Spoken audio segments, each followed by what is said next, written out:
Peace.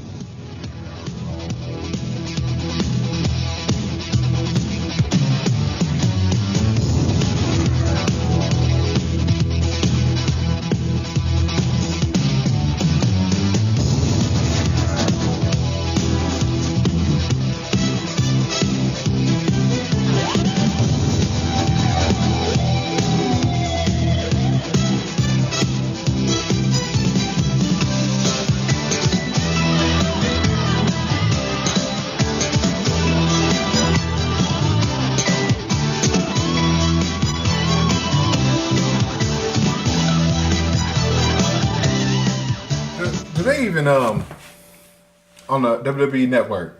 They got that same music, right? It's like yeah. No, it's this one. Oh, they got this one? Yeah. Oh, okay. Yeah, Because I was watching a future ECW show and they had that generic rock.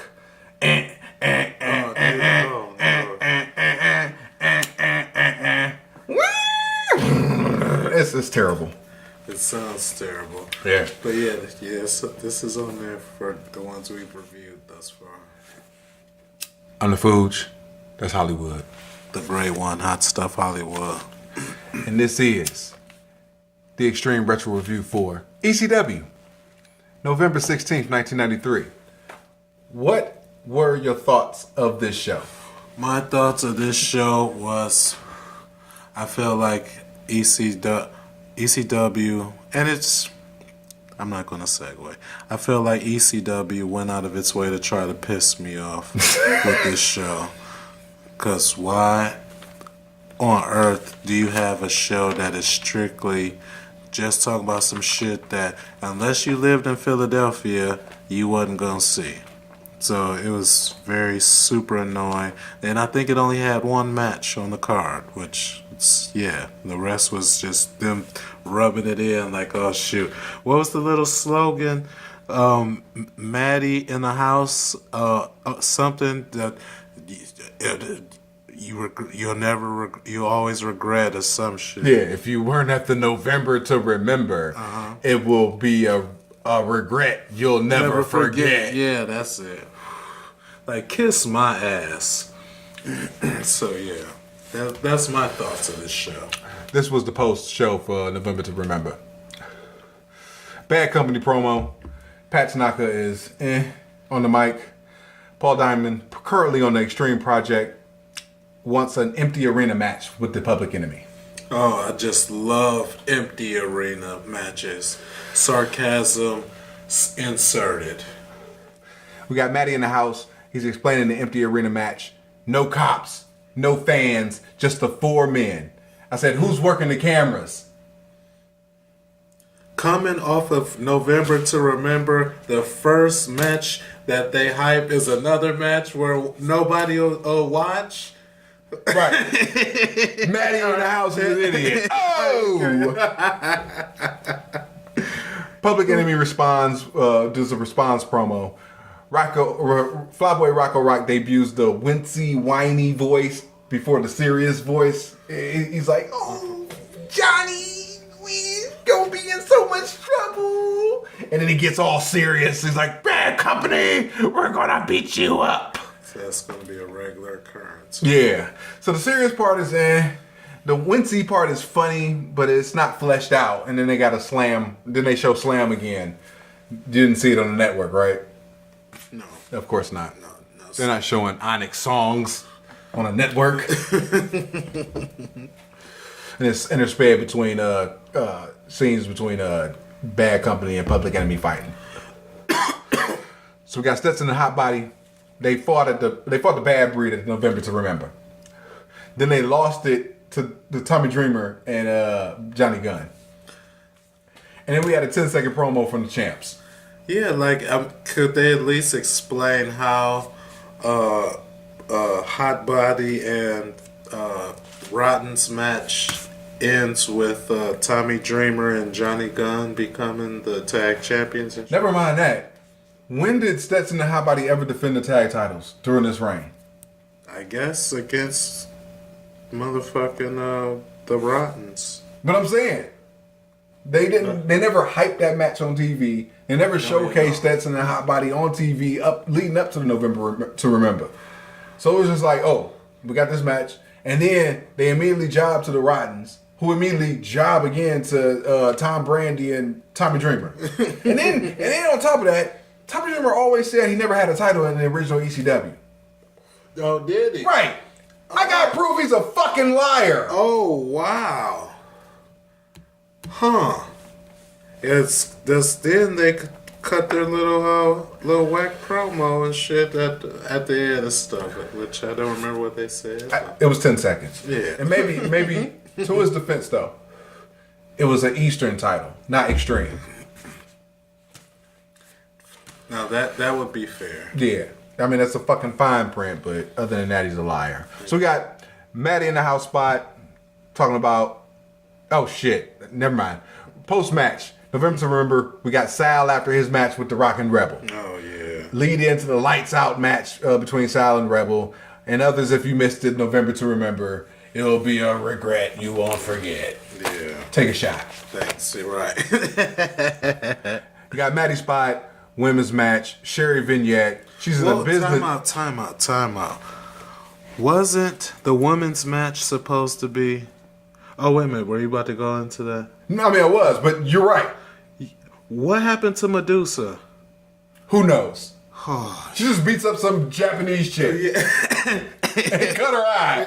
It's like, all right, so she's in a business suit, right? And she's fighting this Japanese chick. She like pulls her over into the ring and shit. And she grabs a chair and they like do a chair spot with the referee. And then it's set to like some hair metal. Did you get the hair metal shit on during the vignette? I didn't get the match.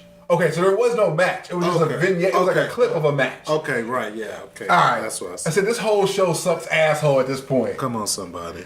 All right, so Jay Sully gets cited in the crowd, and the whole thing is just way too long. Moving on. So some chick bled after the Sherry vignette. Moving on. We got a Public Enemy promo, and then they're like talking random gibberish, and then they end with saying, "I'm gonna knock you out. He gonna knock you out. We gonna knock you out." I said, this is god awful. Did you get that? You didn't get that? Yeah. Oh, okay. Yeah. Your face of disdain speaks volumes. Yeah, because I was reliving when I saw that the first time, and I was just like... It was wincing. Yeah, that's exactly... I was wincing. It was cringy. It was cringy. I'm telling you, they get better. Oh, I certainly hope so. All right, so we got another spot. November to Remember. Regret you won't forget. Moving on. And then we have the only match on the show. Sandman versus Jim Neidhart. Oh, yeah. They tore the house down, everybody. Not. Was they still saying not in the 90s? Yes, motherfucker. Okay. Not. So we got Tony Rumble on color commentary. All right, so I didn't know who Tony Rumble was at first until I watched the 93 timeline with Todd. Tony Rumble was one of the people who bought in and owned the NWA at the time. So as payment of putting in his money, he got to call the match. So I just want to ask you one question, because has there ever been a time where a face buster or basically you don't do a suplex backwards but you drop on face first? Yeah. Has there ever been a time where that move has been called a brain buster? No. Because this match was the first time that ever happened, and it happened with Mr. Rumble. Tony Rumble is awful. He's completely awful. No. I've never heard anybody. Nobody on commentary really bothers me because I usually tune them all out. Okay, you know what I'm saying? I like who I like, but for the most part, Michael Cole, David Otunga, all those geeks on the fucking now I don't even listen to them. All right, but I listen to Joey Styles because Joey Styles is good. Tony Rumble made me mad so quick from him talking. He kept trying to talk over fucking Joey Styles calling the match. I was like, what the fuck? Who is this goof? And why the fuck is he calling this match? Matter of fact, why is he calling Sandman versus Jim Neidhart? Like, it would be different if your first match you was calling something like Shawn Michaels versus The Undertaker. It's not that hard to fucking call. I could call that match. You could call that match. Them motherfuckers they're so good, you could just watch it and it'll just play out. Sandman in 1993 and Jim Neidhart in any year. You needed to fucking explain everything bit by fucking bit. And guess what? Joey couldn't do that because you had fucking Tony Rumble just stepping off, just running all over his shit. Like he was the motherfucking professional. Dark lighting in the ECW arena. Hack gets booed. LOL. Rumble talks over Joey the whole match. I'm guaranteeing he's one and done. He hit Dreamer with a bicycle helmet. Couple running shoulder blocks to start. Hack shoves it down, drop toe hold, grapevine combo. All right, Jason comes down to scout the match. Mm-hmm. And this is the only thing that makes this match worth anything. Yeah. Okay. Yeah. The crowd, anyway, it goes to the finish. So Anvil plays true heel by getting the eye rakes. The crowd ain't buying shit. Sandman for a comeback, double down, face first suplex called a brainbuster. Double clothesline, and they called it a fucking draw. Oh.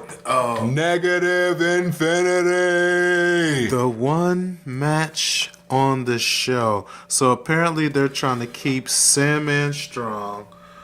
But they got Jim Neidhart debuting and shit. So they don't want him to lose either. But they taped this for the one show for TV. And it's a terrible match. But I was lukewarm about Jason. Thank God for Jason. Take it away. The crowd boos the finish. Good crowd. Jason comes in and he wants to be Anvil's manager. Anvil declines and he powders. Jason plays to the crowd. Is that a no? Yeah.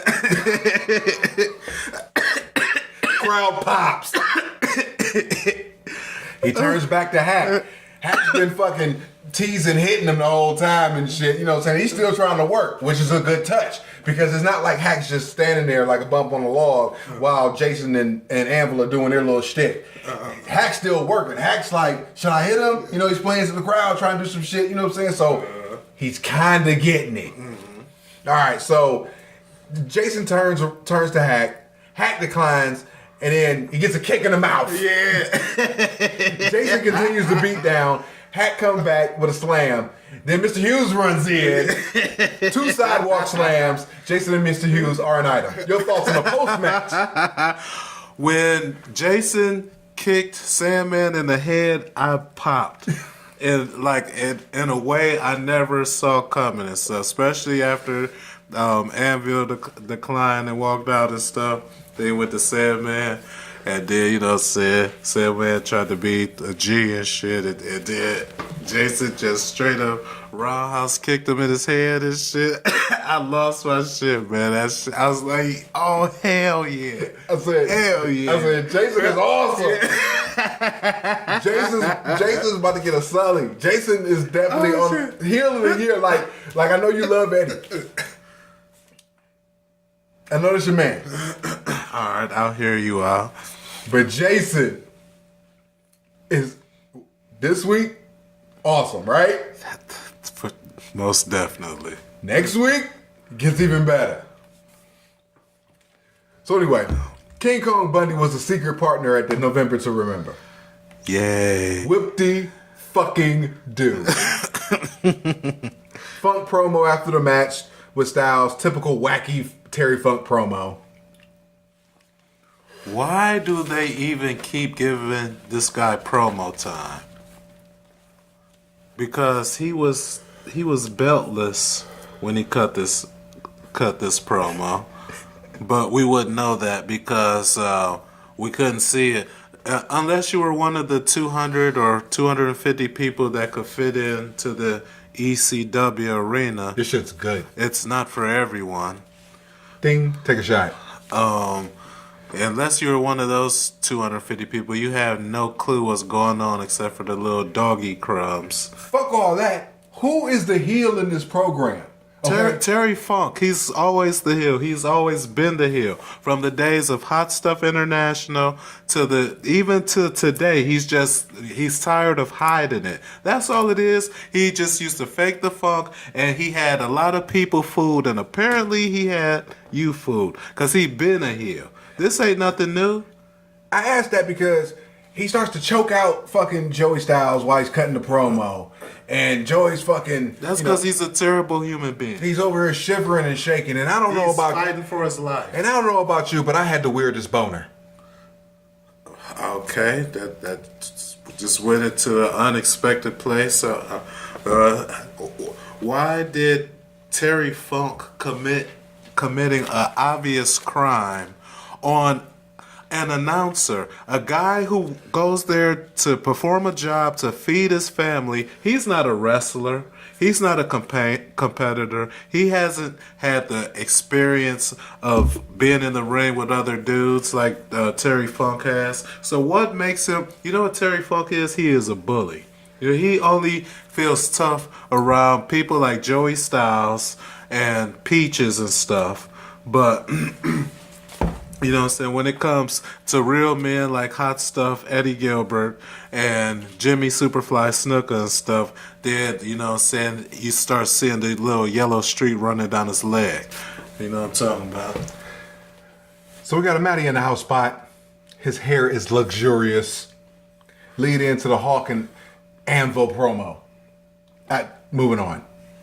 So they're a team now or something, or he was just hanging out for the promo? They were probably bumping lines together. And Paulie was like, look. Let's just see what happens. Give me 2 minutes, guys. Well, you know? Yeah! You know what I'm saying? You just do that for 2 minutes, basically. Did Anvil have anything to do with their tag match? We got a Matty Cam. I take that as a no. Hawk promo after the November to Remember. Anvil promo that is intense. But back to Hawk to wrap it up. Anvil laughs. November to Remember. Regret, forget. Take a shot. Paul Lee promo from the dressing room. He's holding 2 belts. He talks about women bleeding in the ring. It's ECW. And Paul doesn't do a period joke. So this man has standards. I'm amazed. Jason and Hughes, and he talks about Funk Saga. Shit, I thought the same thing. But they're not having a period joke. Right. So, especially that was supposed to be the first woman in American wrestling history to bleed. Really? Yeah, that's what they said on the show. He talks about Jason and Hughes, then Funk Saga. Sabu has both belts. Paul drops the suicidal line. He want to mention, Matty said it was okay. I want to mention, Matty said that last week as a throwaway. That's what I wanted to say. Paulie does the homicidal, genocidal, suicidal line, right? Uh-huh. But Matty had said it last week just like off the cuff. So I think he heard Matty say the shit, reconfigured the shit, delivered it in Paul Lee fashion, and now you got Sabu's tag. Oh, look at that. Yeah. This promotion is all about making Funk. I said this promotion is all about Funk making Sabu. Clips of Sabu beating up Taz, LOL. As Paul is talking, Paul mentions other performers, but this promo is basically all about Sabu. Because now he has both belts, and he's positioned as the guy. So it's going to be more Terry Funk in the main event is what you're telling me. Well, yeah, obviously, because, Sabu's still untested. He has the belts, but who's going to job to him? Who's credible enough in the promotion that he can, that it would mean something? So, yeah, Terry Funk. Terry Funk is last on the list. He's behind I can't even Huerve Renesto. He's behind him on the list. Get over it. Sabu and Funk in the future. I mean, everything is starting to lead up towards the three-way. This is basically all three-way build-up. So you got to have Funk and Sabu, and you got to have Sabu and Shane, and you got to have Shane and Sabu. Gosh. So that's where the promotion is heading.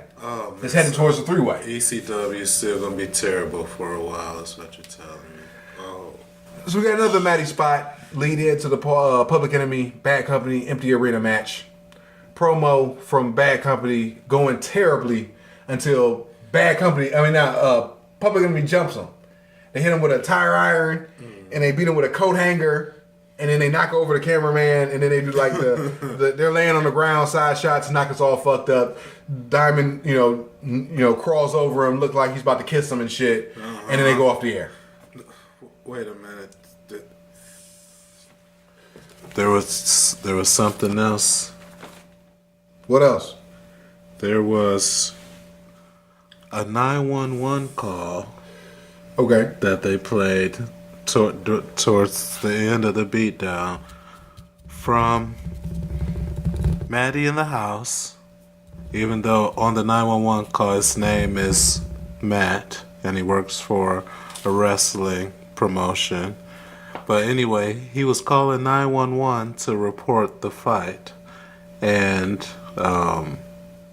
they played the call towards the end of the fight as the show went off the air and shit. Maddie in the house calling 911. And wait till you see what happens next week. Way to bring it home, champ. Yeah, because you're looking at me like I got three eyes. Like I'm the three-eyed raven and shit. So, but yeah. Your third eye is definitely closed right now. Next week. Ain't that or something? November 23rd. We out. Peace.